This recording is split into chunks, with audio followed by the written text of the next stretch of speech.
What is going on, guys? My name is Tefty Teft. Welcome to episode number 2 of Dank Talk. We got the usual squad up in here, the Dank squad. We got BlueWestlo and we got VersusTheStream. Say hello, guys. Hello. Hey. Hola, muchachos. For the record, I don't speak Spanish. Anyways. Yes, he does.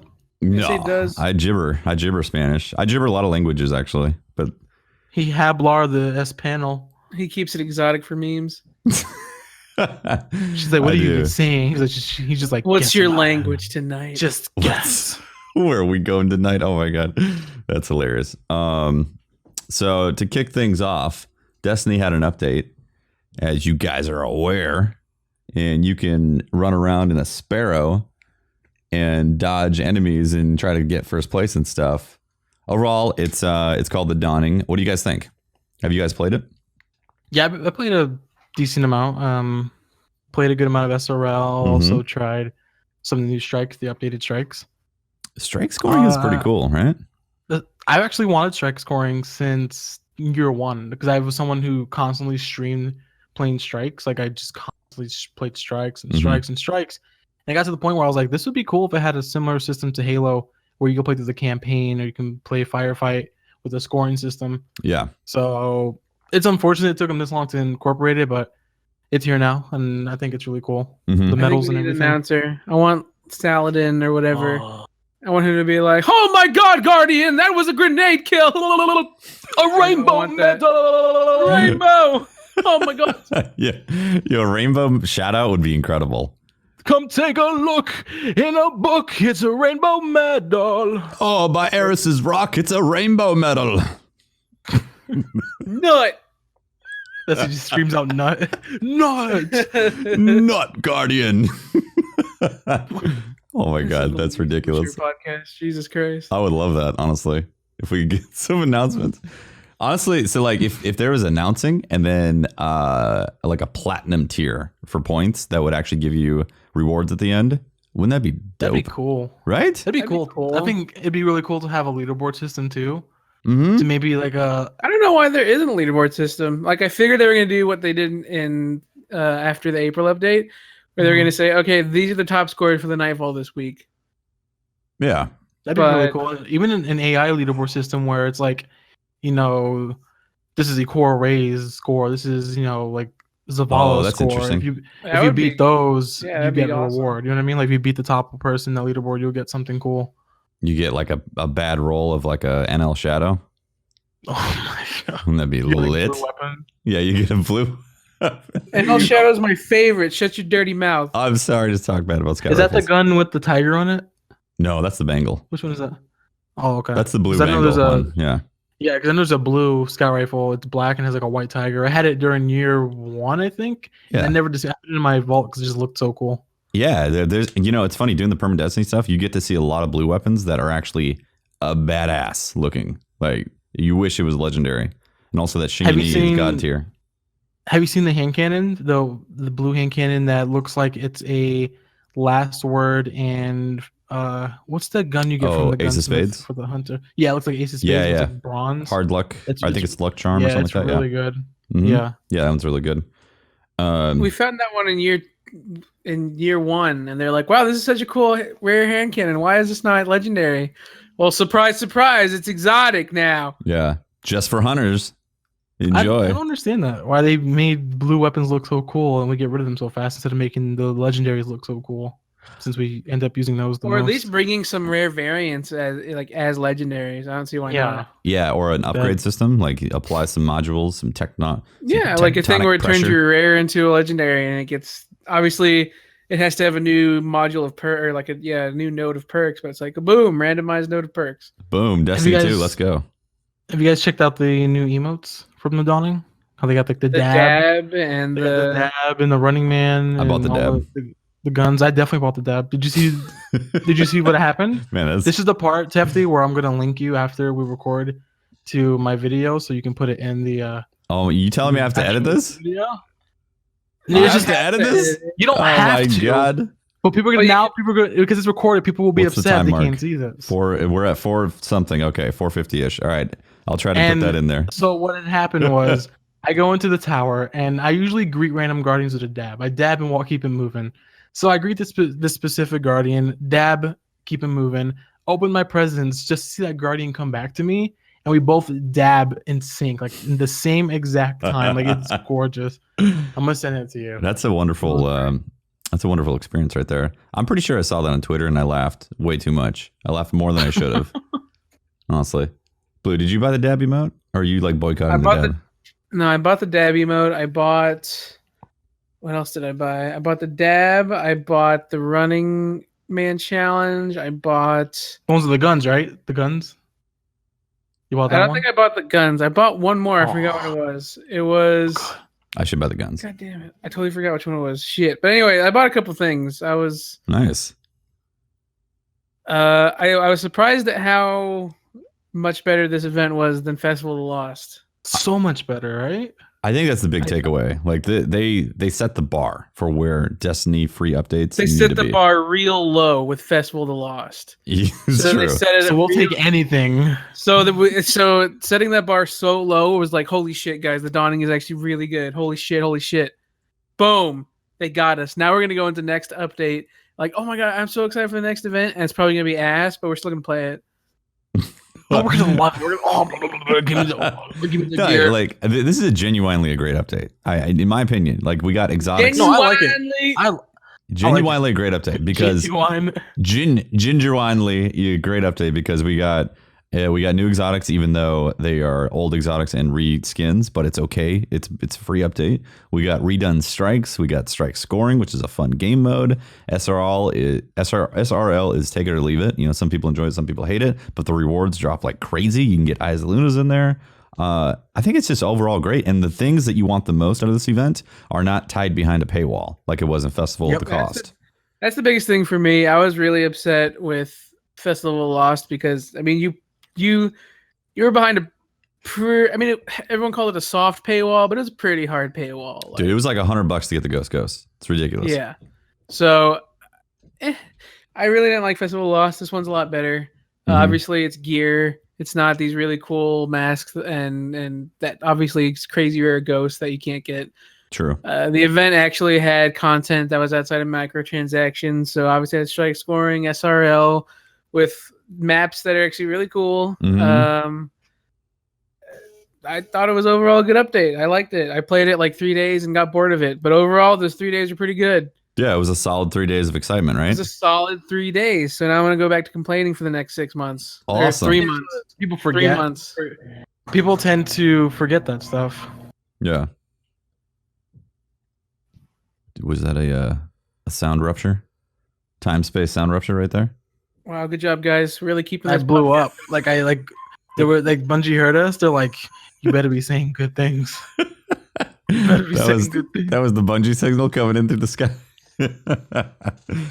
Yeah, I think overall it's a solid update. I mean, you were saying that you want the leaders to be posted for the Nightfall. We're actually not through the first week yet.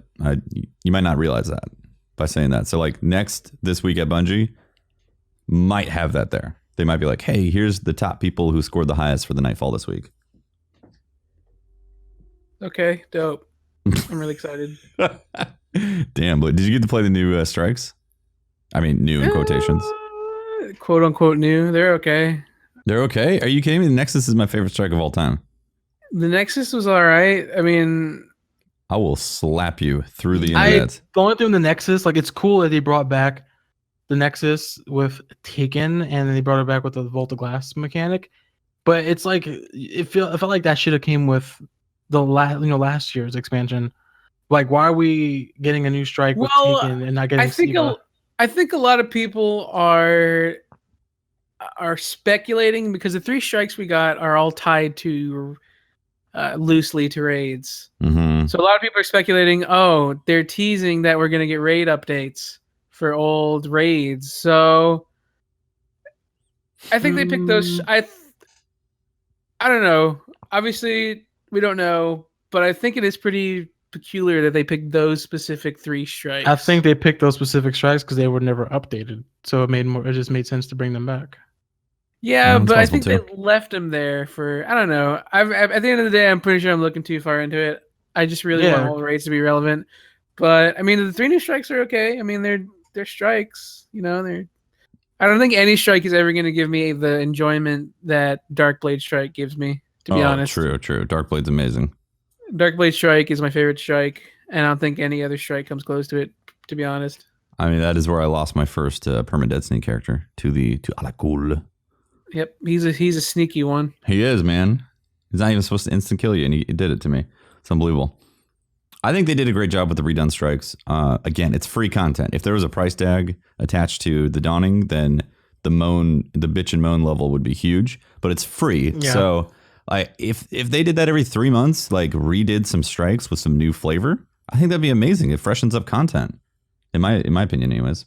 No, I totally agree, and it seems like that's what they're doing. It seems like they're gonna be doing this every possibly 2 months if you think about it, because they had it in October, and then a month and a half later, we have it in December, and then we're gonna most likely get Crimson Doubles in February, and then we have hopefully another April update, which is only almost 2 months later. Mm-hmm. So maybe hopefully they keep this trend of every month and a half to 2 months, it's something new or updated. Yeah, it'd be great if they can. I just don't know if like I always put it out in my mind. It's like, okay, what would be the right scenario? Every 2 months, that'd be great. So then I bump it out to like 3 or 4 months because that's realistically what Bungie's actually going to do. I feel like they stretch it out to whatever we like the last moment. And then we're like, oh, okay, finally, there's some stuff. Yeah, but they're not going to stretch out Valentine's Day. I'm saying they're not going to stretch out a Valentine's Day. If they'd be dumb not to bring Crimson Doubles back. It's good that I highly doubt it requires any sort of high pay to bring Crimson Doubles back with new loot. Well, so I mean, they're not losing much if they're a couple of dudes working on a new Crimson Double. The only thing is they haven't mentioned anything beyond the Dawning. This was like the last piece of information that we for sure knew was coming for Destiny right now. At this point, we're in the dark. So, and they also put in the Crimson Double ghosts into the drop rate for SRL. So if you didn't get those ghosts last year, you can get them now. Which also kind of makes me think, is Crimson Doubles coming back? I don't know. It got a lot of flack, honestly. People were like, what is this super sweaty, supposedly supposed to be casual with your partner type of game mode? Yeah, I guess that makes sense. Maybe Crimson Doubles itself won't come back, or maybe some sort of other thing will come back. And if they do get rid of Crimson Doubles, maybe it'll be an event in March. And if it's not March, maybe it's still Valentine's related. Mm-hmm. Maybe they'll have different ghosts. Maybe they have like a mint, like a peppermint ghost instead of, bringing back old ones or something. Honestly, can't you get the Crimson Shell through SRL right now? That's what you just said. Yeah, right. Are you listening, Blue? No, I saw this thing. Oh no, I was on free. I saw this thing on Twitter. It says Fruit Ninja VR, and I was like, "Damn, that'd be kind of sick if I played Fruit Ninja VR right now." I'd be swiping and recording this podcast. But yeah, Crimson Shell, virtual reality. Yeah, that sounds awesome. Also, I want to do some strikes and some VR. What do you think? Yeah. Nah, that'd be kind of VR strikeage. You don't want to strike it up with some VR? Okay, fine. I wouldn't mind doing that. I want to do it in like 4D, like make me feel it, and like let me feel the wetness from like the ceiling, and you want to let me smell the Taken and how let me see if they you want to feel that Praetorian pound your asshole. Is that what you want to feel? Yeah. Oh my god. I want to feel it, Mr. Krabs. You feel it now, Mr. Krabs. That's the sound the Vex make. So overall, Dawning, great update. We should probably move on. What have you been playing this week, Blue? I've been playing a lot of. Well, actually, I've been playing a little bit of Titanfall and then Overwatch, but mostly Paragon, like every other week. Yeah. Do you just like? Yeah. What's your Paragon schedule? What do you do when you go into Paragon? So I wake up, I go to work, I get home, I play a game of Paragon. If I'm feeling like it, I'll play another game of Paragon. I'll go on Discord, complain about something in Paragon, and then go to sleep. Oh, nice. You forgot the eating break. He'll sometimes leave, eat something, then come back and do more Paragon. And then go to sleep. How long does a Paragon match last? I mean, at this point, since Monolith came out, it's probably about like half an hour is the average match. Oh, okay. That's not bad. So it's not that bad, but once you get into like higher levels of play, when people obviously know what they're doing, matches can be like an hour long. Which is why it's a commitment, which is why I can only play like 1 or 2 games a night. Yeah. A lot of the time. And they're stressful too. Like they take a lot of your energy. They're as well. hella stressful. Holy shit. Yeah. But I mean, obviously I play a lot of Titanfall already. I probably only play Titanfall on the weekends, and then I play a lot of Overwatch because obviously I record Fruit and Rob. and Overwatch has quickly become our main game. Nice. Yeah, that's awesome. Or, honestly, it's been our main game on Fruit Channel for quite a while now. Mm-hmm. Yeah. So, yep. I mean, Overwatch is dope. I think everyone knows this. Overwatch is just a great game. Like, it's just goddamn good game. Isn't it weird how it deserves game of the year? And I'm glad it got it. Yeah, isn't it weird how a really well designed netcode and PvP experience does well? It's amazing. And I also noticed, like, a little off topic, but kind of on topic on Overwatch. When they won Game of the Year recently in the Video Game Awards, people were complaining that it did nothing new for it. Really, and it doesn't deserve. Really? Like, wait, hold on. The thing is, people say it doesn't do anything new, but since when does a game have to do something new to be considered a Game of the Year? We'll talk more about stuff like this in another future episode when we start talking about our Game of the Year and stuff like that. But people just need to realize you don't have to do something new. You just have to do what you're doing really good for it to be good. Well, so, I don't think it necessarily did anything new, I guess. But at the end of the day, it's like it did perfect. Every game is on a class of is on a genre. It's like, what do you bring to that genre that makes it different? And I think Overwatch brings a lot of new things, even though it doesn't actually change what it is. Yeah, it brings a lot of new things to the table that makes it. At the end of the day, it's unique, a hero shooter, and it does it really well. Like I think it's very unique. I still think it's a very unique game. That's why people love it so much. Clearly, it's also really well executed. I think that's the biggest factor, because you could easily have all those things in Overwatch, but if it was executed half as well, then it would have died really fast. But because it's executed so well from Blizzard, Paladins. Yeah, I mean, exactly. Because it's executed so well, like people can't wait to see like the Battleborn. Stillborn? I forgot about Paladins. Remember, Tefty, when we played it at TwitchCon last year? Yeah, I completely forgot until Blue just said it. And then it turned into it turned into an Overwatch bootleg. It turned into a bootleg Overwatch. It was such a unique game when we played it at TwitchCon with Lumi and Shipwreck. And yeah. I saw it again a couple months ago. I was like, what is this? That's Roadhog. That's Reinhardt. Are you serious? What is this? Wow, I haven't even seen it. Overwatch clone now. They legit turned it into a bootleg Overwatch. Dude, it's so gross. Boot watch. We gotta play it. Now we have to play it. Now we have to do a Dank Squad video. A boot watch. Yeah, we got a Dank Squad boot watch that. We gotta do boot watch now. Booter watch. Is it free to play? It's I think so. Yeah, it better be. If you're copying a game, it better be free to play. It better be a damn good free to play. The only thing different is you have cards. You pick a card as you level up in mid match. It's like a MOBA mix of Overwatch. Yeah. Dude, so I'm saying, like, execution is so important in a game. Like, if you screw up the execution, like that initial fan base just dwindles immediately. See, at the very least, Battleborn at least tried to be a little bit different in what they did, even though Battleborn released at literally the worst possible time. Oh god! And also the PR, they were like trying to compare, like Randy. Is his name Randy? I think so. He kept on making comparisons with Overwatch. I was like, ooh. This game is so much better than Overwatch. It's so much better. I can't wait for these days to come out so we can duke it out. I'm like, oh, it's bad. Don't do that. Why are you saying this? You're going against Blizzard. This is their first game in years. You need to stop. Seriously.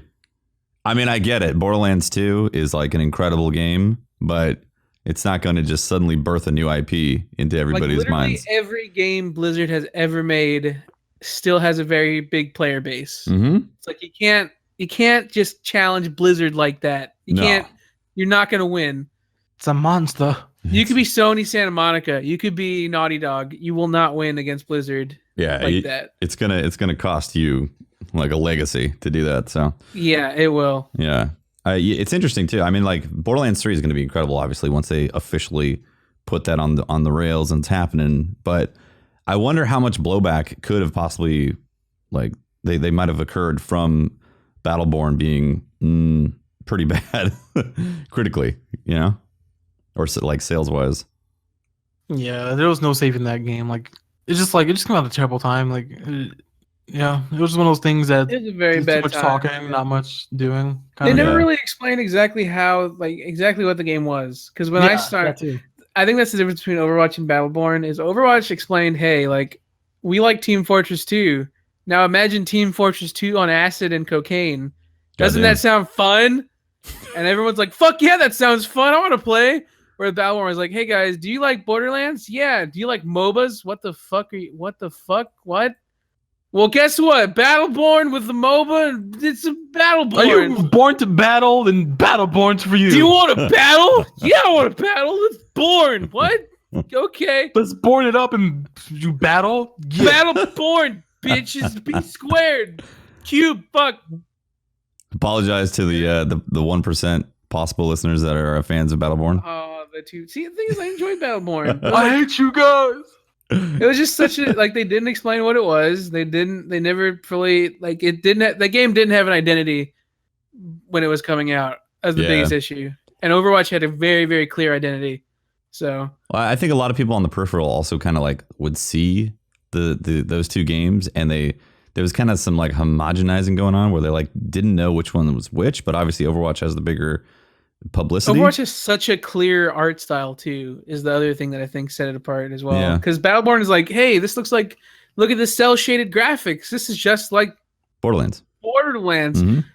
And then Overwatch just had its own very unique identity. So, it's Battleborn. Rest in peace. I remember you. You can buy it for $5 if you guys want to try it out. Whoever listening, I mean, I thought they were going to make it free to play. I don't know. Right now, you can find it for $5. That's all I know. Last I heard, like on, I don't know, maybe on Kotaku, they were talking about making it free to play, which I thought was really funny. I mean, let's say you bought the season pass, and now it's free to play. You know, it's rough. Yeah, I wonder what did you get. I'm sure they'll probably reward their players who paid. Probably, like, hey, you guys get this and this and this. Yeah, hopefully. Mm-hmm. Speaking of free to play, did you guys try out Let It Die on PS4? I actually tried it out the day it came out. Yeah, what do you think? Was it the day it came out? I think it's the day or two. I thought it was cool. It's pretty much a very charismatic rogue game. Like if you like Dark Souls with a lot of different, like a lot of character doesn't take itself too serious. This is it. Like you're getting Suda51. If you played Suda51's games in the past, he doesn't take himself too serious. He is very flashy and very joking. This is what this is. It's like Dark Souls meets Suda51, and this is his game. Let It Die. It's really cool. My brother plays it a lot now, and I haven't really put too much time into it because of other games. But it seems to be getting a lot of attention now on Twitch, which is good. I do want to go back to it and play it. Nice. Some more. Yeah, I played it a bit, and I think charismatic is the perfect word to describe the way it brings you into the game, because it does feel it's got that charisma behind it, but also being completely insane. Like you're like, what?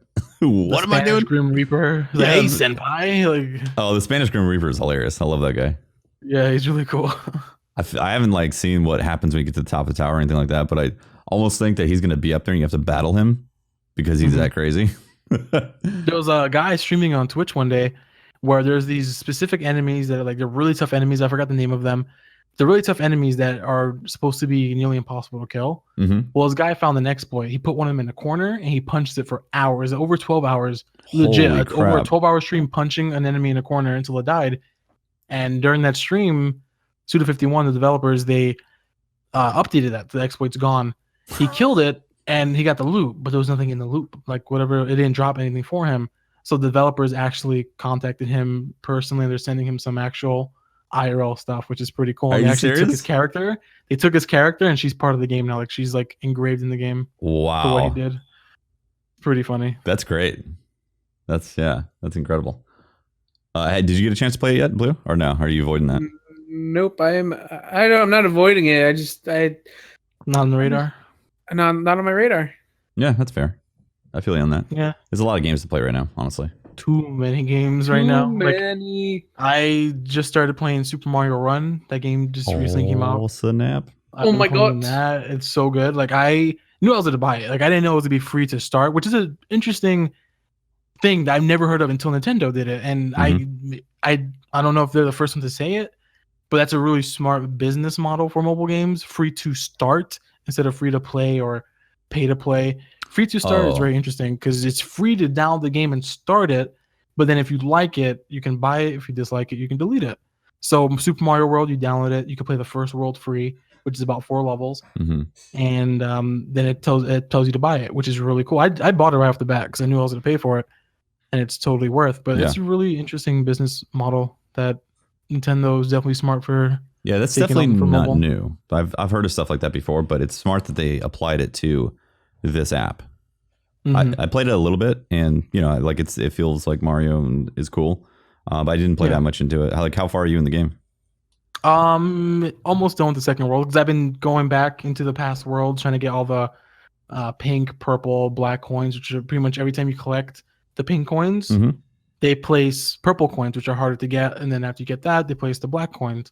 That's So I've been cool. doing that. I've been doing the multiplayer, which is Toad Rally, which you're pretty much racing against a ghost of another player on the world kind of thing. Cool. And it's really cool. Like, it's really, really fun.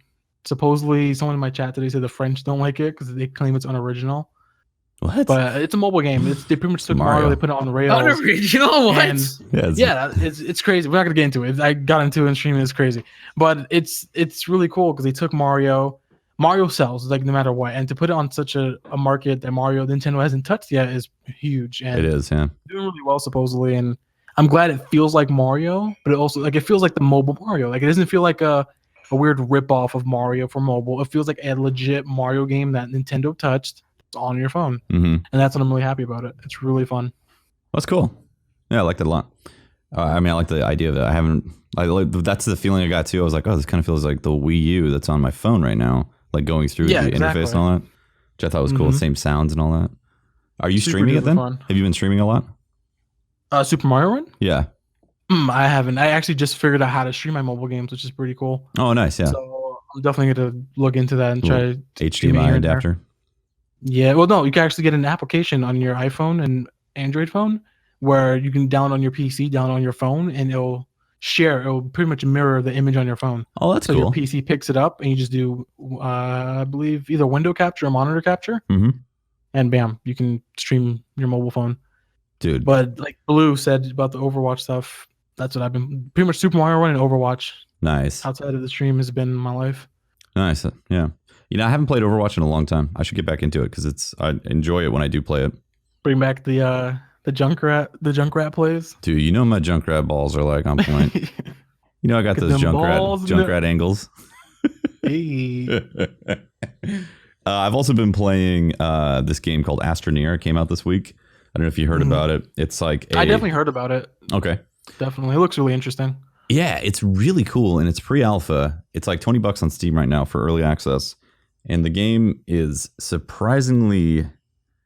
relatively deep for a early access / $20 game. Like you go around, you land on this planet, and you go and collect research items and stuff, or you get like these basic compounds and basic building blocks, like any kind of like survival game. You go and collect things, collect wood or whatever. Well, in this, you collect organic materials and compounds and resin and crap like that. And then you start building off of your base that you land on.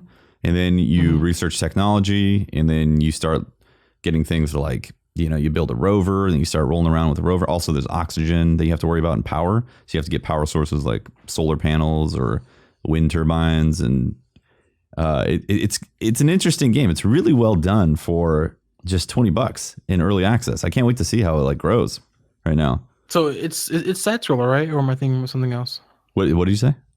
Is it a side scroller game or is it open like 3D? Oh no, camera? it's 3D. It's like Minecraft meets No Man's Sky, which I hate to like make those comparisons because No Man's Sky has it's like so much charged energy and emotion of opinion behind that. But like you take the good side of No Man's Sky of exploration and lifting off the planets, because you can lift off the planet also. Like you build a space shuttle and you lift off and you can go visit other planets in the solar system right there. And you can also get stranded really easily. If you forget to pack more fuel, you're done. Yeah. Like so you had to like restart the game like it's a wrap. Like, okay, you have to either load or restart. I think so. I actually personally haven't done that, but I've been warned about it. Like, make sure you bring fuel. Like, don't forget your supplies, otherwise you're screwed. That makes me want to talk to someone who doesn't really get on the internet from other helpful tips from others and just plays it. Yeah. And experiences and stuff like that. Oh yeah. Because it also doesn't hold your hand at all. Like, it gives you a few tips. And that's it. And then you have to figure out everything else. Like you research some sort of new technology. Like what does this do? What do these filters do? You just have to figure it out. And you can die of suffocation really easily because your oxygen runs out really fast. Oh. Yeah. So how do you like that? How do you like it in a game that's so massive in terms of discovery and figuring things out? That's awesome. Do you like it that doesn't hold your hand? Or would you rather have it tell you what these things are when you get them? I think it's it has to strike the right balance, because I think for a lot of people, the early game could turn them off, being like, how do I even build, like, where do I get oxygen? How do I go visit a cave if I keep on dying of suffocation, all that? A little bit of hand-holding goes a long way. But then after that, the actual discovery, like when I figured out how to make a rover, that was like really awesome. And I was like, oh, I can't get in the rover. Like, I'm supposed to do something. And then it's like, oh, you build a seat on it. Obviously, because there's all these 3D printing technologies that you get. Like you can 3D print stuff off your backpack. And then you actually make a bigger 3D printer to print even more stuff. And then you a vehicle printer and all that. So that's a cool concept as well. That sounds really cool. Yeah. Yeah. So once I built the driver's seat, it was like, whoa, I can now drive around the planet. And it also has an oxygen source where I'm going. And then it ran out of power. And I was like, oh, I have to actually attach some power modules like solar flares. That's really cool. Yeah. It's a lot of micromanaging. Yeah. Like is it single player only? It's actually 4-player, up to 4-player on Steam and also Xbox. Now that sounds like it works even more. It sounds like, hey, you make sure you bring the energy. Then when someone messes up, like, hey, dude, where's the fuel? I thought he was doing the fuel. No, I thought he was doing the fuel. Exactly. Like, just possibilities for that sounds really, really fun. Yeah, and again, like, so if you draw the No Man's Sky comparison, like this actually does have multiplayer already, and there's all kinds of like crafting and componentry building and like stuff, the discovery things that you can do, and also lift off the planet. No Man's Sky is a lot more polished looking, obviously, because it's a full release, but this is a pre-alpha right now, and it's really impressive for being a pre-alpha. Sounds really good. Again, I'm assuming it can only get better unless they crank a Paladins and make it into No Man's Sky. Yeah. Name it No Man's Land. Apparently, it's only 6 people making this right now. That's what I heard last night. I could be wrong on that. I didn't fact check that, but somebody said it's a team of 6 people that made this game, but they are from like high-profile companies, like Epic and all that. The other thing too is you can terraform the entire planet. So you know how on like No Man's Sky you couldn't really actually, you can only pull out destroy minerals. So much, like certain areas. Yeah, on this you can actually terraform the entire planet, and you have that sounds really fun. Like imagine playing like us 3 playing it. Blue's getting some material, you're getting some material, and I just blow up the planet and leave. Like boom, you're like imagine stuff like that. Like see, yeah, I've been having a lot of fun with it. Yeah, it sounds really cool. I like it. I like it. I really like it already. Yeah. Well, I think that might be the podcast, guys. We're just up to 30 minutes. What do you think? Is there anything else you guys want to discuss for this week? Not really. There hasn't been really much going on other than us catching up on games, like what we just said.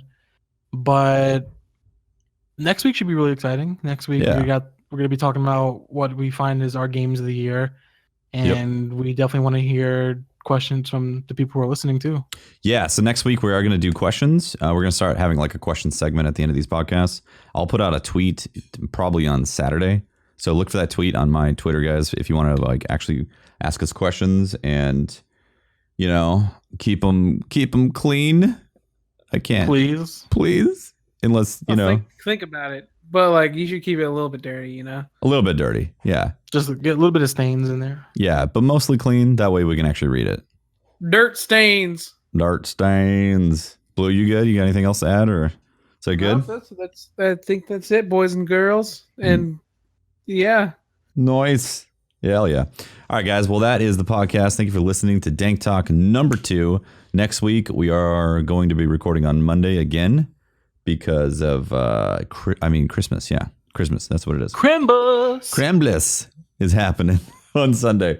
So look for it next week. And again, I'll put out that tweet. My name is Tefty. You can talk to me at Teft on twitter.com/Teft. And catch the streams I do on twitch.tv/TeftyTeft and archived streams on my YouTube channel, Tefty Teft. And you can find me versus the stream on Twitter, twitter.com/versusthestream, and check my streams out at twitch.tv/versusthestream. And my name is BlueWestlo. You can check me out on twitter.com/BlueWestlo, youtube.com/BlueWestlo, and twitch.tv/BlueWestlo. Take it away, Tefty. Dank memes. Bye, guys.